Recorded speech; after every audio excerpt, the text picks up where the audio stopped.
Hello everyone, I welcome you all in your accountancy class. Today we will revise our third chapter, which is admission of a partner. तो देखिए, जब एक नया partner partnership firm में admit होता है तो उस टाइम पर हमें क्या कंसिडरेशंस करने हैं, क्या एडजस्टमेंट्स होंगी, क्या अकाउंटिंग ट्रीटमेंट किए जाएंगे, वो सब हमें डिस्कस करना है। तो नए पार्टनर को एडमिट करने के क्या रीज़न हो सकता है कि फर्म को कैपिटल की नीड थी, या उस पर्सन की एक्सपर्टाइज की, या उसकी नॉलेज की नीड है आपको, तो इसलिए हमने एक नए पर्सन को एडमिट किया। अब एडमिट तो कर लिया, लेकिन उसके आने से काफ़ी चीज़ें अफेक्ट होंगी। जो आपके ओल्ड पार्टनर्स हैं उन्हें अपना शेयर सेक्रीफाइस करना पड़ेगा, तभी तो नए पार्टनर को शेयर मिलेगा। वो ऑलरेडी अगर दो पार्टनर्स हैं इक्वल इक्वल शेयर कर रहे थे, थर्ड पार्टनर को अगर लाना चाहते हैं तो उन्हें कुछ ना कुछ तो अपना हिस्सा छोड़ना होगा, तभी तीसरे के लिए जगह बनेगी। तो इसलिए वो सेक्रीफाइस करते हैं। अब वो फ्यूचर में सेक्रीफाइस कर रहे हैं फ्यूचर के अपने प्रॉफिट्स, तो उसके बदले में उन्हें एट प्रेजेंट जो है वो कुछ कॉम्पनसेशन भी मिलता है। मीन्स नए पार्टनर को ये कहा जाता है कि आप फर्म में आ रहे हैं, इन फ्यूचर जो भी प्रॉफिट होगा वो नए पार्टनर को भी एज इट इज़ उसकी शेयरिंग जो रेशो होगी उसके अकॉर्डिंग मिलेगा। तो उन प्रॉफिट्स में से जितना प्रॉफिट हम गुडविल के कारण अर्न करेंगे, तो एटलीस्ट जो गुडविल है उसके लिए आपको नए पार्टनर्स को जो है वो कॉम्पनसेशन देना चाहिए। तो जो न्यू पार्टनर होता है वो अपने हिस्से की गुडविल जो है वो लेकर के आता है। होल फर्म की गुडविल को हम वैल्यूएशन करते हैं, वैल्यू निकालते हैं। सेल्फ जनरेटेड गुडविल की बात है ये, कि जो भी फर्म ने अपने एफर्ट से जो गुडविल जनरेट की है उस गुडविल में नया पार्टनर अपने हिस्से के जितनी गुडविल को लेकर के आता है। अब बात यह है कि जो सेल्फ जनरेटेड गुडविल होती है उसके लिए आप कोई गुडविल अकाउंट नहीं बना सकते हो, उसको बुक्स में नहीं लिखा जाता है। तो इसीलिए उसके लिए जो हम शब्द यूज़ करते हैं कि जब नया पार्टनर गुडविल लाएगा, एग्जैक्ट गुडविल अकाउंट ना खोल के आप खोलते हैं प्रीमियम फॉर गुडविल अकाउंट। ये ध्यान में रखना बात, ये प्रीमियम फॉर गुडविल अकाउंट इसीलिए खोला है क्योंकि ये सेल्फ जनरेटेड वाली गुडविल है। इसके लिए मैं एग्जैक्ट गुडविल अकाउंट खोल के इसे बैलेंस शीट में एक एसेट की तरह नहीं लिख सकती, इसीलिए खोला जाता है प्रीमियम फॉर गुडविल अकाउंट। आगे ऑप्शन की बात है कि नया पार्टनर किस तरह से लाता है उस गुडविल को।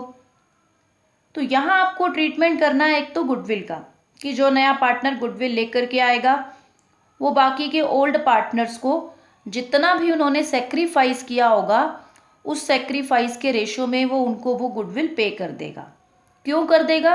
क्योंकि वो उसके लिए सेक्रीफाइस कर रहे हैं और इन फ्यूचर में वो नया पार्टनर इस गुडविल की वजह से भी कुछ प्रॉफिट्स को उसको मिलेंगे, अर्न करेगा। दूसरा आप ट्रीटमेंट करते हो कि आपके पास जो भी एसेट या लाइबिलिटीज़ वगैरह हैं उनका रीवैल्यूएशन करते हैं जो हम, उसकी वजह से जो प्रॉफिट लॉस हुआ है वो ओल्ड पार्टनर्स आपस में शेयर करते हैं, क्योंकि नए का उसमें कोई लिंक नहीं है। वो तो जो भी वैल्यू का चेंज आ रहा है वो पहले की बात है। देन अकुमुलेटेड जो भी प्रॉफिट्स पुराने, यानी कोई प्रॉफिट्स पड़े हैं इकट्ठे हुए हुए या कोई रिजर्व्स पड़े हैं, तो उन्हें भी हम ओल्ड पार्टनर्स के बीच ओल्ड रेशो में बांटते हैं। ये हमने पहले भी डिस्कस किया था कि नए पार्टनर का उसमें कोई राइट नहीं है, इसीलिए ओल्ड पार्टनर्स में ओल्ड रेशो में रिजर्व, सरप्लस, कोई एक्यूमुलेटेड प्रॉफिट या कोई लॉस भी पड़ा है तो ओल्ड पार्टनर्स अपनी ओल्ड रेशो में शेयर करते हैं। तो ये तो हमारे कंसेप्ट डिस्कस हैं। रीवैल्यूएशन का कंसेप्ट हो, ये हमने लास्ट चैप्टर की रिवीजन जो अभी किया है उसमें डिस्कस किए हैं कि रीवैल्यूएशन का कंसेप्ट है या क्यूमुलेटेड प्रॉफिट्स का है। तो बेसिकली अभी हमें यहाँ पर जो है वो डिस्कस करना है, दैट इज कि गुडविल का ट्रीटमेंट जो है वो क्या करें। तो गुडविल के केस में अब देखो क्या ऑप्शन हो सकता है कि नए पार्टनर को ब्रिंग तो करनी है, अपने हिस्से की गुडविल लानी तो है। एक तो क्या है कि वो ना पार्टनर को ना प्राइवेटली ही पे कर दे। अगर वो प्राइवेटली पार्टनर्स को पे कर दे तो आप अपनी बुक्स में कोई एंट्री नहीं करोगे। उसने पर्सनली उनको कह दिया कि मैं तुम्हें पर्सनली दे देता हूँ गुडविल, एक ही ऑप्शन हुआ, इसके लिए तो नो एंट्री। दूसरा ऑप्शन आपके लिए क्या है कि वो कैश लेकर के आ रहा है अपनी गुडविल के लिए, कि जितना भी उसके हिस्से का गुडविल बनता है, आपको पूरी फर्म की गुडविल बताई जाएगी, उसमें नए पार्टनर का जो भी शेयर बनता है वो उसके लिए कैश ब्रिंग करेगा। और तीसरा डज नॉट ब्रिंग कैश। तो ये हम जो है वो डिस्कस करेंगे कि इनका क्या ट्रीटमेंट है। अगर नया पार्टनर अपने हिस्से की गुडविल कैश में ला रहा है, सो सिंपल, आपको क्या एंट्री करनी है कि कैश या बैंक जिसके भी थ्रू वो लेके आ रहा है उतना मनी आपकी फर्म में आ जाएगा। बस इतना ध्यान रखना कि यहाँ आपने जो अकाउंट खोलना है वो खोलना है प्रीमियम फॉर गुडविल अकाउंट। ये सेल्फ जनरेटेड गुडविल है, इसको यहाँ आपने शो करना है कि गुडविल आपकी फर्म में आ गई, सपोज 10,000 रुपीज़ की। ठीक है, यहाँ आपकी फर्म में ये गुडविल आ गई। आप इसको कहीं बैलेंस शीट वगैरह में नहीं लिखोगे, बस पार्टनर्स को ये शेयर कर दो गुडविल उनके सेक्रीफाइस रेशो में।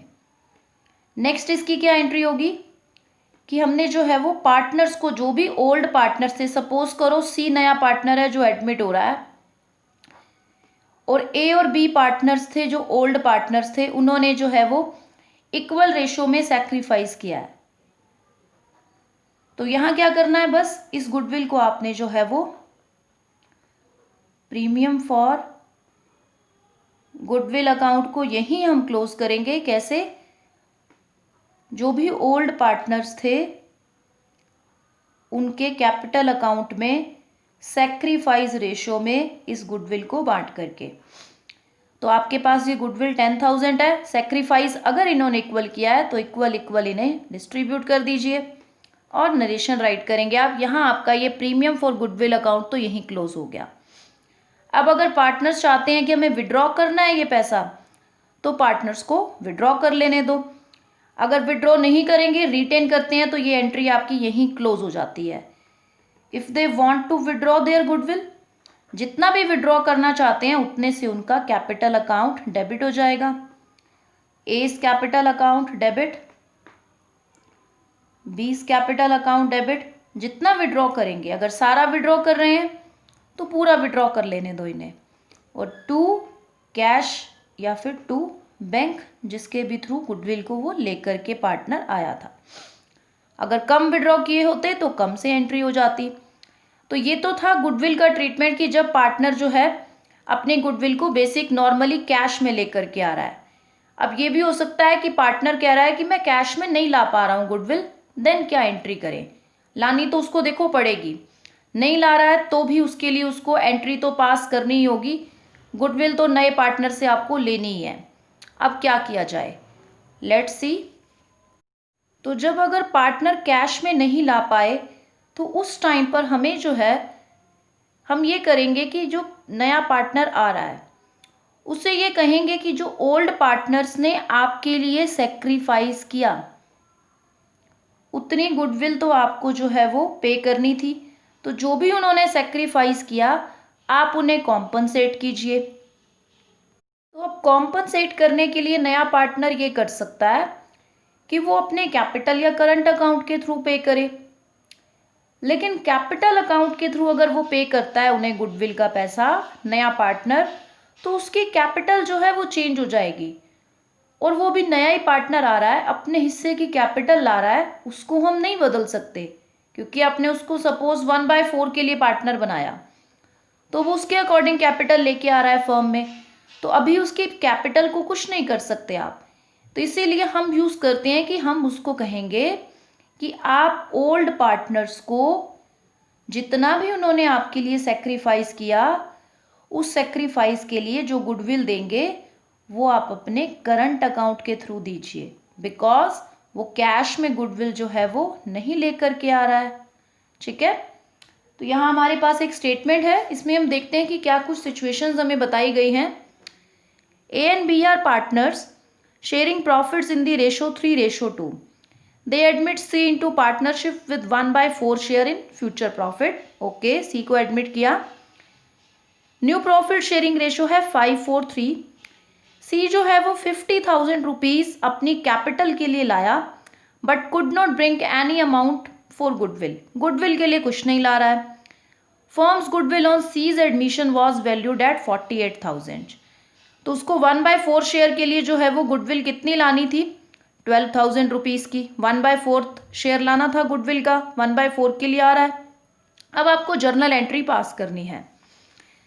तो पहली चीज़ अब यहाँ पर जो आपको फाइंड आउट करनी है वो क्या है कि आपके पास ओल्ड रेशो भी है और न्यू रेशो भी है.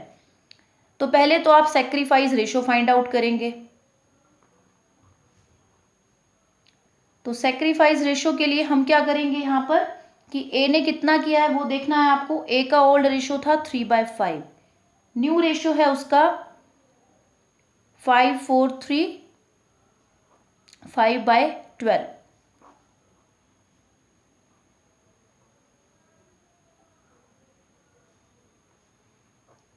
तो 11/60 का हमारे पास सेक्रीफाइस आ रहा है ए के केस में.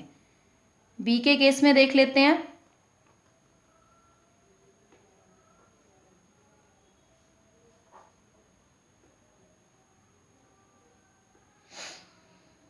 तो यहाँ आपके पास 4/60 का जो है सेक्रीफाइस आ रहा है बी के केस में. तो अगर आप दोनों के सेक्रीफाइस को प्लस करें तो आपको क्या मिल जाता है? नए पार्टनर का शेयर, यानी 11/60 4/60 दोनों को प्लस करें 15/60 बनता है, यानी 1/4. तो ठीक है बिल्कुल चीज़. जितने के लिए वो आ रहा है उतना ये सेक्रीफाइस कर रहे हैं. बस ये जो है वो फॉर्म अलग है, अदरवाइज दोनों को प्लस करेंगे 1/4 ही आता है जब आप इसको कट कर देते हैं. तो यहाँ पर अब ये देखना है कि सेक्रीफाइस रेशो तो मुझे मिल चुका है 11:4. तो बस अब आपको नया पार्टनर जितनी कैपिटल ला रहा है उसकी कैपिटल की लाने की एंट्री करनी है कि उसने अपनी कैपिटल जो है वो कैश में लेकर के आ रहा है. वो cash account debit 50,000 rupees capital के लेकर के आ रहा है to C's capital account. 50,000 rupees capital लाने की एंट्री तो हो गई. अब बात आती है दूसरी चीज़ की कि गुडविल के लिए वो कैश नहीं लाया तो सी का कैपिटल अकाउंट नहीं छेड़ सकते क्योंकि वो 1/4 शेयर के अकॉर्डिंग कैपिटल लाया. तो हम क्या करेंगे, सी को बोलेंगे कि आप अपने करंट अकाउंट के थ्रू गुडविल को पे कर दो. गुडविल फर्म की है 48,000, आप 1/4 के लिए आ रहे हो तो 12,000 रुपीज़ आप अपनी गुडविल जो है वो करंट अकाउंट के थ्रू डेबिट करोगे. और जो बाकी के दो पार्टनर्स हैं ए एंड बी, उनको उनकी सेक्रीफाइस रेशो में गुडविल को पे करना है. तो ये 12,000 की जो गुडविल है वो 11/15 और 4/15 के रेशो में पे हो जाएगी. 11:4 है आपका सेक्रीफाइस रेशो. तो फर्स्ट पार्टनर जो है उसके हिस्से में कितनी गुडविल बनने वाली है?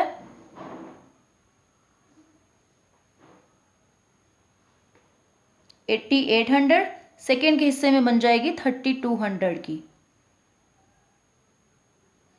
तो ये इनके हिस्से की गुडविल बनेगी. इस तरह से इन्हें कि गुडविल क्रेडिट मिली. पार्टनर्स को वही सेक्रीफाइस रेशो में देनी है, बस कैश नहीं आ रहा तो उस पार्टनर नए के करंट अकाउंट से पे करोगे, कैपिटल से नहीं करोगे. ये ध्यान रखना है आपको. ये तो हो गया जब पार्टनर कैश ना ला पाए. ऐसा भी हो सकता है कि कुछ पार्ट कैश में ना ला पाए. सपोज करो ये 5,000 कैश में ले आता तो जितना नहीं ला पा रहा उतने से उसका करंट अकाउंट डेबिट कर दो. जितना वो लेके आ रहा है गुडविल उतना प्रीमियम फॉर गुडविल अकाउंट में लिख दो आप. बेसिक सी बात है कि अगर कैश जितने के लिए नहीं लाए उतने से उसका करंट अकाउंट डेबिट करोगे नए पार्टनर का. दूसरा क्या हो सकता है कि वो काइंड में गुडविल ले आए. अब काइंड में गुडविल लाने का क्या मतलब है कि उसने कोई लैंड, स्टॉक, फर्नीचर इस तरह से कुछ कंट्रीब्यूट कर दिया. तो भी सिंपल है.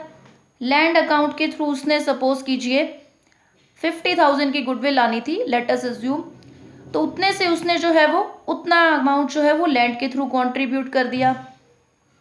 तो आप लिख सकते हैं बाकी की उसको कैपिटल लानी थी, उसके लिए भी अगर वो कोई एसेट लाना चाहता है फर्नीचर लाना चाहता है सपोज 60,000 का, तो जितना उसका गुडविल का हिस्सा है उतना उसके गुडविल के हिस्से में लिख दो, प्रीमियम फॉर गुडविल अकाउंट। और नया पार्टनर है सपोज सी, तो seize capital account. Capital suppose कीजिए उसकी बनती है 80,000 रुपीज़ की। देन जितना इसका हिस्सा गुडविल का बनता है, बाकी का हिस्सा जो है उसका गुडविल में राइट कर दो। ठीक है, बस इतनी सी चीज़ है। काइंड में भी ला सकता है, बिना कैश के भी ला सकता है, और कैश में भी अपनी गुडविल ला सकता है। तीनों ही केसेस पॉसिबल हैं। जैसी सिचुएशन उस हिसाब से जर्नल एंट्री पास हो जाएगी। तो यहाँ बस इतना सा ये है कि पार्टनर्स को उनके सेक्रीफाइस, ओल्ड पार्टनर्स को उनके सेक्रीफाइस रेशो में गुडविल तो पे होगी ही होगी। ये सबसे इम्पोर्टेंट मैटर था यहाँ पर, और इसका ट्रीटमेंट सबसे मेन रहता है। बाकी यहाँ बाकी सब कुछ चीज़ें हैं ही। रीवैल्यूएशन अकाउंट बनेगा, कैपिटल अकाउंट बनेंगे पार्टनर्स के, बैलेंस शीट होगी। गुडविल का ट्रीटमेंट सबसे इंपॉर्टेंट रहेगा जो हमने इस टॉपिक में आज डिस्कस किया है। तो रिवाइज करें न्यूमेरिकल्स को। If you have any doubts then you can contact your teachers. Thank you so much.